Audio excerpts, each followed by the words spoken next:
ಗಂಡರ ಗಂಡ ಧೀರ ಪ್ರಚಂಡ ಕೃಷ್ಣದೇವರಾಯ ಆಡಿದ ವೈಭವದೆ ಕಲಿಗಳ ನಾಡು ಕವಿಗಳ ಬೀಡು ಕಲಿಗಳ ನಾಡು ಕವಿಗಳ ಬೀಡು ಎನಿಸಿತು ಹಂಪೆಯೂ ಆ ದಿನದೇ ಕನ್ನಡ ಬಾವುಟ ಹಾರಿಸಿದ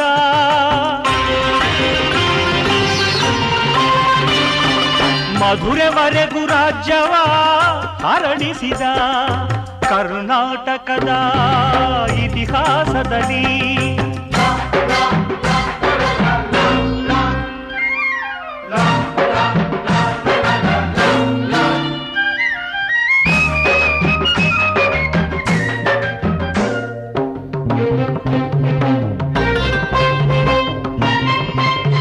ಸಂಗೀತ ನಾಟ್ಯ